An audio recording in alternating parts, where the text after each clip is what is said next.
করে আল্লামা গিয়াসউদ্দিন আত-তাহিরি আল ভন্ডামি যত সব নতুন নতুন জিকির আবিষ্কার করে।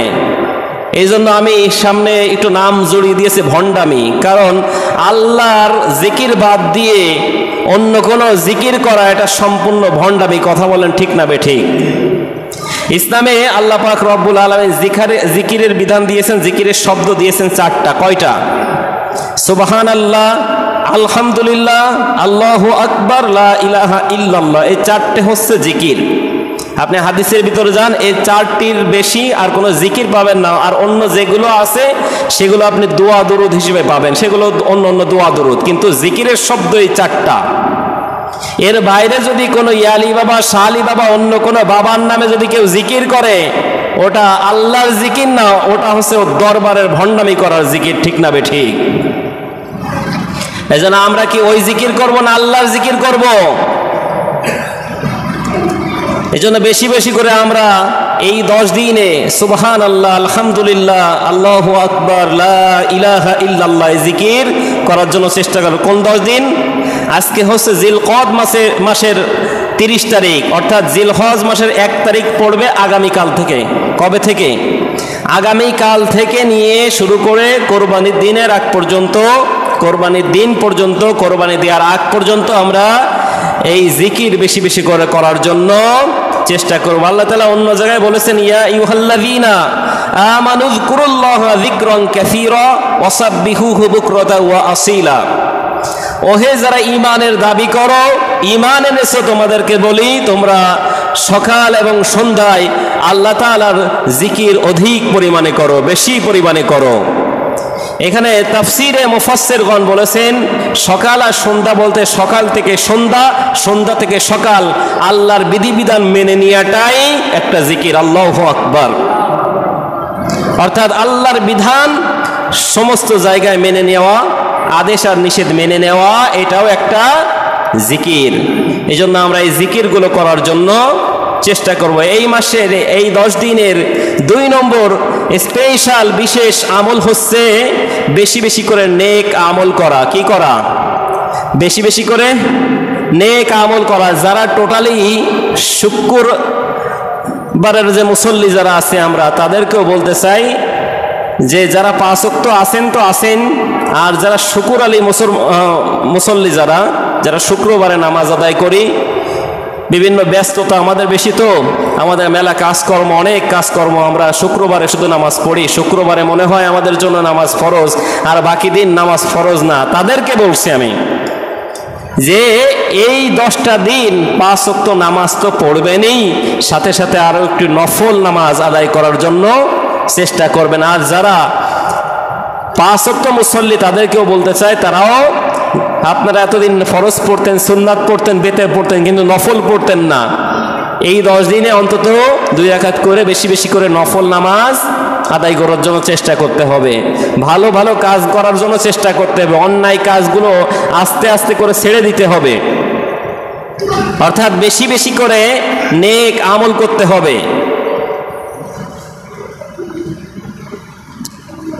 তাহলে 2 নম্বর বিশেষ আমল হচ্ছে বেশি বেশি করে নেক আমল করা।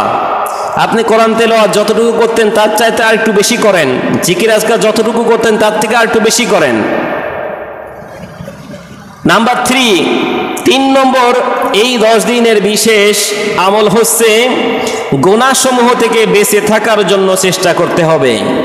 গুনাহসমূহ থেকে বেঁচে থাকার জন্য চেষ্টা করতে হবে। আপনি যে গুনার মধ্যে আছেন ওই গুনাহ অন্তত ছেড়ে দিতে হবে এই কয়দিন। আল্লাহ তাআলা বলেন, ওয়ালা তাকরাবুজ জিনা ইন্নাহু কানা ফাহিশা ওয়া সাআ সাবিলা। আল্লাহু আকবার। আল্লাহ পাক রব্বুল আলামিন বলেন, তোমরা তো জেনা করবেও না, এমনকি জেনা করার মতো পরিবেশ হয় এরকম কোন পরিবেশে তোমরা যাবা না। এ কথা কার? জেনা করার মতো পরিবেশ হয়, মন মানসিকতা তৈরি হয়, এইরকম পরিবেশেও যাওয়া যাবে। এরকম পরিবেশ কি আপনি বোঝেন? এরকম পরিবেশ কি? এরকম পরিবেশ আপনি মোবাইল যখন দেখতেছেন, বিভিন্ন সিনেমা দেখতেছেন, নাটক দেখতেছেন, পর্ন ভিডিওগুলো দেখতেছেন, এইগুলো দেখার দ্বারা গুনাহ করার পরিবেশ, জিনা করার পরিবেশ আপনার মাথার মধ্যে চলে আসে। চিন্তা ভাবনা যখন চলে আসে, আস্তে আস্তে আপনার এই গুনাহের পরিবেশের দিকে ধাবিত হতে মন চায়। অর্থাৎ এই 10 দিনে অন্তত এইগুলো বর্জন করতে হবে। আবার অনেকে যুবক ভাইয়েরা আছেন বিভিন্ন স্কুলের সামনে, মাদ্রাসার সামনে এতিমের মতো অসহায় হয়ে দাঁড়িয়ে পড়ে থাকে যে কখন লাইলি আসবে, তখন লাইলিকে দেখব। এই লাইলিকে দেখার পরে তার মনের মধ্যে একটা খারাপ চিন্তা চেতনা আসে, একটা জেনা করার চিন্তা ভাবনা যখন মাথার মধ্যে আসে, এক পর্যায়ে জেনার দিকে আস্তে আস্তে করে ধাবিত হয়ে যায়। আমি আর নিচেই নেমে কথা বললাম না, উপর থেকে বলে দিলাম, আপনি বুঝে নেন বাকিটা। অন্তত এই 10 দিন ও আমার যুবক ভাইরা, তরুণ ভাইরা, বাবাজিরা, যত প্রকার গুনাহের কাজ আছে এই গুনাহের কাজগুলো ছেড়ে দিতে হবে। আমার ভাইরা, বন্ধুগণ, আপনি মনে করতেছেন জীবনে যে কত অন্যায় করলাম, কত গুনাহ করলাম, কত জেনা করলাম, ব্যভিচার করলাম, কত মানুষের ক্ষতি করলাম, আল্লাহ হয়তো আমাকে আর মাফ করবে না, ক্ষমা করবে না। না না না, এই সমস্ত চিন্তা করা যাবে না। আল্লাহ তাআলা বলেছেন, কুল ইয়া ইবাদিয়াল্লাযীনা আসরাফু আলা আনফুসিহিম লা তাকনাতু মির রাহমাতিল্লাহ ইন্নাল্লাহা ইয়াগফিরুয যুনুবা জামিআ ইন্নাহু হুয়াল গফুরুর রহিম। জোরে জোরে বলেন আল্লাহু আকবার। আল্লাহ পাক রব্বুল আলামিন বলেন, ও আমার বান্দারা, আমার বান্দিরা, আমার গোলামেরা, তোমরা যারা নিজেদের নফসের উপরে জুলুম করে, অন্যায় করে ক্ষতিগ্রস্ত হয়েছো, গুনাহ করে ফেলেছো, ভুল করে ফেলেছো, অন্যায় করে ফেলেছো, তুমি মনে করছো যে আল্লাহ পাক রব্বুল আলামিন তোমাকে আর ক্ষমা করবে না, তোমার অপরাধকে আর ক্ষমা করবে না, তুমি এই চিন্তা ভাবনায় আছো। তুমি না না, এই চিন্তা ভাবনা করো না। লা তাকনাতু মির রাহমাতিল্লাহ, তোমরা আমি আল্লাহর রহমত হইতে নিরাশ হয়ে যেও না। গুনাহ করেছি, অন্যায় করেছি, নিরাশ হওয়ার, হতাশ হওয়ার কোনো সুযোগ নাই। গুনাহ হয়ে গেছে, ভুল হয়ে যেতেই পারে। আদম ভুল করবে, আদম সন্তান ভুল করবে, এটাই স্বাভাবিক। গুনাহ হয়ে যাবে, এটাই স্বাভাবিক। কিন্তু এই গুনাহ করার পরে ওই গুনাহের উপরে, ভুলের উপরে স্থির থাকা যাবে না। সঙ্গে সঙ্গে কি করতে হবে?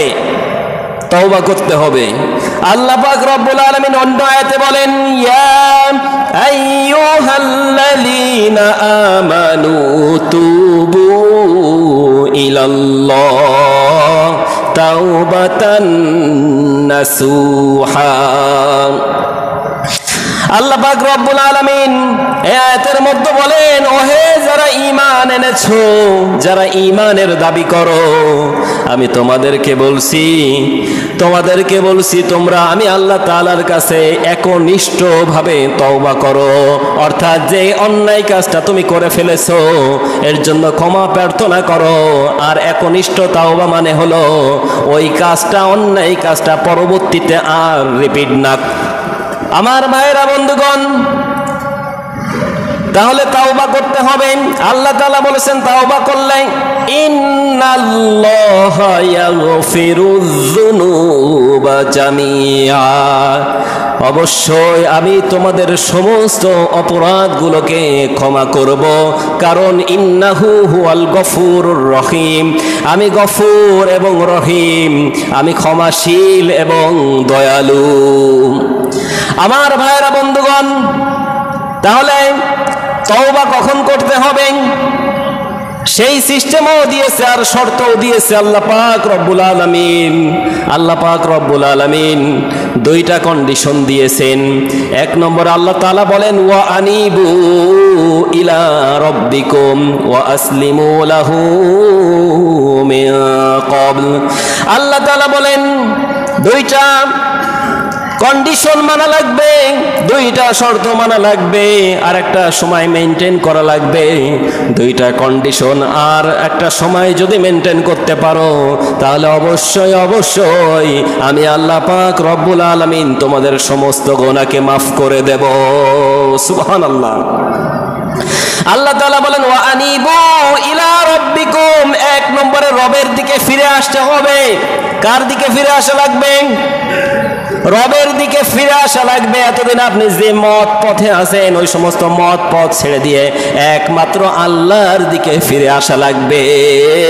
আর দুই নম্বর কন্ডিশন হলো তার বিধানের সামনে নিজেকে আত্মসমর্পণ করতে হবে, তার বিধানের সামনে মস্তককে অবনত করে দিতে হবে। এই দুইটা কন্ডিশন যদি আপনি মেনে নিতে পারেন, দুইটা কাজ যদি আপনি করতে পারেন, এখন এই দুইটা কাজ আপনি কখন করবেন? আইয়াতিয়াকুমুল আযাবু সুম্মা লা তুসরুন। আল্লাহ পাক রব্বুল আলামিন বলে ওই কঠিন মুসিবত আসার পূর্বে, ওই কঠিন আযাব আসার পূর্বে, যখন তোমাদের কোনো সাহায্যকারী থাকবে না। আর আমরা সকলেই জানি আমাদের সাহায্যকারী থাকবে না মরণের সময়। মরণের সময় কি কারো কোনো সাহায্যকারী থাকবে? যখন মালাকুল মাউত চলে আসবে, তখন কি আমাদেরকে আর কেউ বাঁচাতে পারবে? আল্লাহ তাআলা বলেন ইযা জাআ আজালুহুম লা ইস্তাখিরুনা সাআতাও ওয়া লা ইস্তাকদিমুন। যখন সময় হয়ে যাবে, ডেট এক্সপায়ার যখন হয়ে যাবে, মালাকুল মউত যখন চলে আসবে, তখন একটা সেকেন্ডেও সময় দেওয়া হবে না। অর্থাৎ মালাকুল মাউত যখন চলে আসবেন, সেই মালাকুল মাউত আসার পূর্বেই আমাদেরকে তওবা করতে হবে, ফিরে আসতে হবে। আমার ভাইয়েরা, বন্ধুগণ, আর আমরা কেউ কি গ্যারান্টি দিতে পারবো, কেউ কি বলতে পারবো আগামী এক সপ্তাহ বেঁচে থাকবো, আগামী এক মাস বেঁচে থাকবো? কেউ আছেন এরকম গ্যারান্টি দিতে পারবেন? কেউ আমারে লিখিত দিয়ে যান আগামী একদিন পর্যন্ত, 1 ঘন্টা পর্যন্ত আমি বেঁচে থাকবো? আমরা কেউ যেহেতু এই গ্যারান্টি দিতে পারবো না আগামী 1 মিনিট, 1 ঘন্টা, 1 দিন আমরা বেঁচে থাকবো, এই গ্যারান্টি যেহেতু কেউ দিতে পারবো না, সেহেতু তওবা আমাদের এখনই করতে হবে। পারা যাবে না ইনশাআল্লাহ? এখনই আমরা আল্লাহ তাআলার কাছে তওবা করব। আল্লাহ পাক রব্বুল আলামিন যেন আমাদের পিছনের সমস্ত অপরাধগুলোকে ক্ষমা করে দেয়। এজন্য আল্লাহ পাক রব্বুল আলামিন অন্য আয়াতে বলেছেন ইল্লা মান তাবা ওয়া আমানা ওয়া আমিলা আমালান সালিহা ওয়া ক্বালা সালিহা ইলা আখিরিল আয়া। আল্লাহ তাআলা বলেন যারা ঈমান আনে আর তওবা করে আর ভালো ভালো কাজের আঞ্জাম দেয়, তাদের সমস্ত অপরাধকে, গুনাহকে ক্ষমা করে দিয়ে আমি আল্লাহ পাক রব্বুল আলামিন ওই খালি জায়গাটা নেকি দ্বারা পরিপূর্ণ করে দিই। সুবহানাল্লাহ। তাহলে আমার ভাইরা, জিলহজ মাসের প্রথম 10 দিনে 3 নম্বর আমল হচ্ছে গুনাহসমূহের কাছ থেকে বিরত থাকা। 3 নম্বর গেল। 4 নম্বর বিশেষ আমল হচ্ছে সামর্থ্য যাদের আছে তাদের হজ করা। এরপরে 5 নম্বর যাদের সামর্থ্য আছে কোরবানি দেওয়ার উপযোগী যারা আছেন, এই মাসের প্রথম 10 দিনের মধ্যে যে কোরবানির যে বিধান সিস্টেম আছে সেভাবে কোরবানি দেওয়া।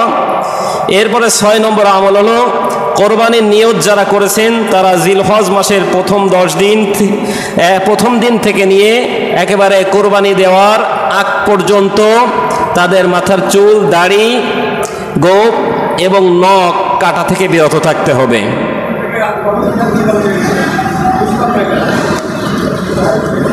যারা কোরবানির জন্য নিয়ত করেছেন, তারা আগামীকাল অর্থাৎ আজকে থেকেই, আজকে যেহেতু শেষ দিন, আগামীকাল থেকে অর্থাৎ এই সন্ধ্যার পর থেকেই, যেহেতু আরবিতে রাত আসে আগে, মানে আরবিতে দিন আসে, রাত আসে আগে, তো সেহেতু সূর্য ডুবার পর্বেই নতুন দিন শুরু হয়ে যাচ্ছে, অর্থাৎ জিলহজ মাস শুরু হয়ে যাচ্ছে। এই জন্য আজকে বিকালের মধ্যে যাদের প্রয়োজনীয় চুল, গোঁফ, দাড়ি বা নখ কাটার প্রয়োজন আছে কেটে নেবেন। অর্থাৎ আজকে থেকে শুরু করে আগামী জিলহজ মাসের 10 তারিখ তথা কোরবানি দেওয়ার আগ পর্যন্ত কেউ চুল, দাড়ি, নখ কাটা যাবে না। কথা ক্লিয়ার? বুঝতে পেরেছেন? এটা বিশেষ একটা আমল। এই আমল করার জন্য আমরা সকলে চেষ্টা করব। আর যারা কোরবানি দিচ্ছেন না, তারাও যদি আমল করতে চান করতে পারেন, কোনো অসুবিধা এরপর 7 নম্বর বিশেষ আমল হচ্ছে তাকবীর, তাহমিদ ও তাহলিল পাঠ করা। যে প্রচলিত যে ফরম্যাটে আমরা তাকবীর পাঠ করি, আল্লাহু আকবার, আল্লাহু আকবার, লা ইলাহা ইল্লাল্লাহু, আল্লাহু আকবার, আল্লাহু আকবার, ওয়ালিল্লাহিল হামদ। শুধু এটা আমরা সেই আইয়ামে তাশরিফ থেকে নয়, আমরা আগামী কাল থেকে ইনশাল্লাহ শুরু করব। যখনই সুযোগ পাবো, যখনই সময় পাবো, তখনই এই তাকবীরটা আমরা মুখে মুখে তেলাওয়াত পাঠ করার জন্য চেষ্টা করব ইনশাআল্লাহ। সাহাবারা এই তাকবীরের প্রতি, তাহমিদের প্রতি এত গুরুত্ব দিতেন, তারা বাজারে গিয়ে পর্যন্ত জনসম্মুখে উচ্চ আওয়াজে, উচ্চ স্বরে তারা বলতেন আল্লাহু আকবার, আল্লাহু আকবার, লা ইলাহা ইল্লাল্লাহু, আল্লাহু আকবার, আল্লাহু আকবার, ওয়ালিল্লাহিল হামদ, যাতে করে তাদের এই তাকবীরের ধ্বনি শুনে অন্য মানুষরা উদ্বুদ্ধ হয়ে তারাও যেন এই তাকবীর তাহমিদ করতে পারে। এই সৎ সাহস আমাদের সমাজে আছে কারণ? এই সৎ সাহস কিন্তু আমাদের নাই, কারণ আমরা সামনে দোকানে যে তাকবীর দিতে গেলেও ভয় পাই। এমনকি তাকবীর এমন হয়ে গেছে, তাকবীর দিলেও অনেকে ধরে নিয়ে যায়। আল্লাহর স্লোগান দেবে, আল্লাহর তাকবীর দেবে, লিল্লাহি তাকবীর, আল্লাহু আকবার বলবে, এতে অনেক সমস্যা। এই জন্য এই সৎ সাহসটা আমাদের দেখাতে হবে ইনশাআল্লাহ। আমরা দরকার হয় প্রয়োজনে সবাই মিলে নামাজ পড়ে পড়ে দোকান বলে না বা আশপাশ দিয়ে যদি আমরা র্যালি বের করে যদি এই স্লোগানটা দিতে পারি, এই তাকবীরটা দিতে পারি, আল্লাহর ইবাদত, অসুবিধা আছে কোনো? আমরা চেষ্টা করবো ইনশাআল্লাহ, যেহেতু ইতিপূর্বে হয়নি, এবার ইনশাআল্লাহ করার জন্য চেষ্টা করব। তাহলে এরপরে 8 নম্বর যে আমল, সে আমল হচ্ছে আইয়ামে তাশরিকে এই একই দোয়া পাঠ করা। আইয়ামে তাশরিক বলতে ওই যে জিলহজ মাসের 9 তারিখ ফজরের পর থেকে নিয়ে 13 তারিখ আসর পর্যন্ত প্রত্যেক ফরজ নামাজের পরে নারী পুরুষ উভয় মিলে, নারীরা আসতে বলবে, মহিলারা আসতে বলবে, আর পুরুষেরা উচ্চ আওয়াজে বলতে পারে যে আল্লাহু আকবার, আল্লাহু আকবার, লা ইলাহা ইল্লাল্লাহু, আল্লাহু আকবার, আল্লাহু আকবার, ওয়ালিল্লাহিল হামদ। 9 নম্বর স্পেশাল আমল হচ্ছে নফল সিয়াম পালন করা। নফল সিয়াম পালন করা, অর্থাৎ 1 থেকে নিয়ে 9 তারিখ পর্যন্ত আপনি নফল সিয়াম পালন করতে পারেন। এই 9 দিনের প্রথম 8 দিন যদি নাও করতে পারেন, বিশেষ করে আরাফার দিন, 9 তারিখ হচ্ছে আরাফার দিন, ওই দিন রোজা রাখার ব্যাপারে ব্যাপক ফজিলাত রয়েছে। আল্লাহ নবী সাল্লাল্লাহু আলাইহি ওয়াসাল্লাম বলেন, সিয়াম ইয়াউমি আরাফা আখতাসিবু আলাল্লাহি আইয়ুকাফিরাস সানাতা আল্লাতী ক্বাবলা ওয়া বা'দাহা। আল্লাহ নবী সাল্লাল্লাহু আলাইহি ওয়াসাল্লাম বলেন, আমি আল্লাহ তাআলার দরবারে আশা রাখি যে এই আরাফাতের দিনে যে ব্যক্তি রোজা রাখবে বা রোজা রাখে, তার পূর্ববর্তী এবং পরবর্তী বছরের গুনাহ আল্লাহ তাআলা মাফ করে দেন। সুবহানাল্লাহ। এত সুন্দর একটা সুযোগ আছে, যেহেতু প্রচণ্ড গরম পড়তেছে, রোদ্দুর হচ্ছে, আমরা এই রোদের মধ্যে যদি আমলটা করতে পারি, এটা আল্লাহ তাআলার দরবারে বেশি উত্তম হবে।